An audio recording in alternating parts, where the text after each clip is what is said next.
A Polícia Federal realizou hoje uma operação contra uma quadrilha internacional envolvida com crimes sexuais na internet. Segundo as investigações, mulheres eram dopadas e abusadas. Os bandidos filmavam os estupros e divulgavam os vídeos em sites. 7 brasileiros são suspeitos de integrar essa rede criminosa, sendo que 3 tiveram a prisão temporária decretada. O repórter Lucas Carvalho tem os detalhes ao vivo. Lucas, boa noite para você. Como é que a polícia identificou essa quadrilha? Foi através de um alerta internacional, viu, Celso? Ótima noite a você, a Marina e a nossa audiência, você que acompanha o jornal do SBT News. Esse alerta foi feito pela Europol, que é uma agência de cooperação policial da União Europeia.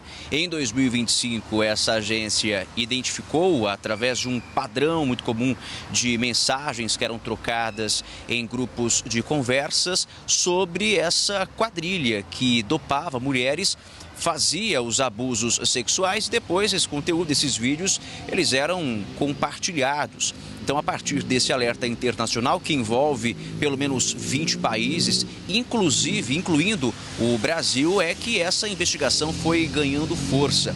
E aqui no país, aqui no Brasil, a Polícia Federal, através de um trabalho em conjunto com a Europol e também com autoridades desses outros países, iniciou esse trabalho de investigação e identificou que existem pelo menos 7 brasileiros envolvidos nessa história.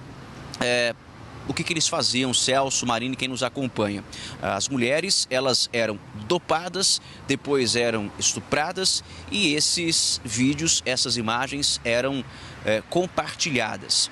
E o que mais chama a atenção, de acordo com a investigação, é que esses abusadores, muitas vezes, eles faziam parte do círculo de relação dessas mulheres, ali do convívio.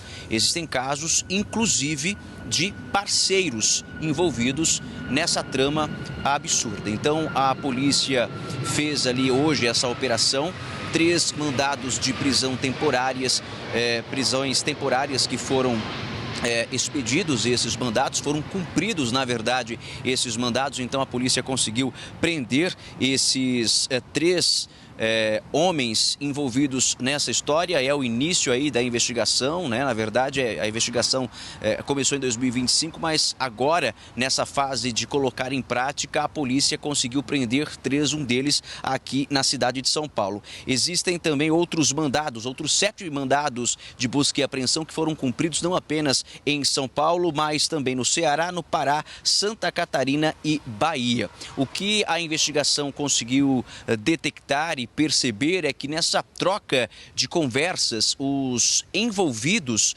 nessa quadrilha, eles falavam abertamente sobre os sedativos que seriam utilizados para a prática dos crimes. O que chama a atenção é o fato de que eles demonstravam nessa conversa que entendiam exatamente que sedativos eram esses, quais eram os efeitos desses medicamentos. Eles apresentavam conhecimento a respeito disso e da maneira como os abusos aconteceriam e a maneira também como essas mulheres seriam dopadas.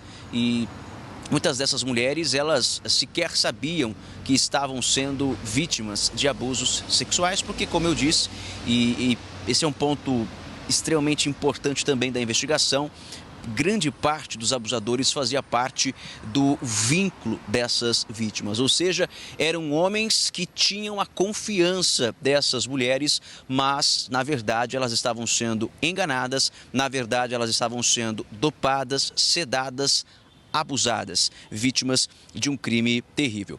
Bom, os fatos, eles seguem sendo, portanto, aí investigados. É claro que deveremos acompanhar aí desdobramentos a respeito dessa investigação, mas, por hora, os crimes estão sendo enquadrados aí como estupro de vulnerável, divulgação de cenas de estupro ou de estupro de vulnerável.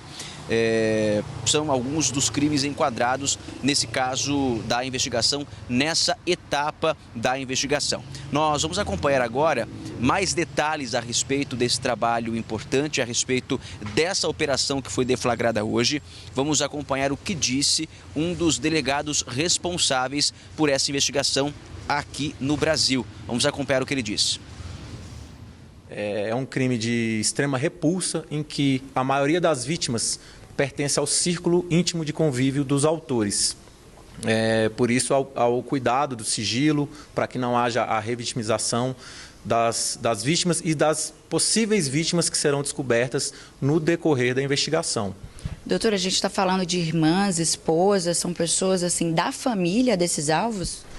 Bom, até agora o apurado é que o vínculo íntimo pode-se dizer que, com certeza absoluta, namoradas, ex-namoradas desses autores, possivelmente irmãs, amigos, amigas íntimas. Todas as vítimas até o momento são mulheres, os autores com perfil etário entre 21 e 40 anos de idade, em que essa sedação é feita por meio de fármacos divididos e fracionados, em que, em troca de mensagens, os autores compartilham dosagens, como é manipulado, como é introduzido nas vítimas, de forma fortuita, de forma surreptícia, em que as vítimas não sabem que estão sendo sedadas. Então, eu repito aqui, eu acho que é uma parte que causa uma repulsa muito grande. Muitas dessas vítimas não sabem que estão sendo abusadas, estão sendo vítimas desses crimes. As operações da Polícia Federal continuam ainda nos estados de São Paulo, Ceará, Bahia, Pará e Santa Catarina.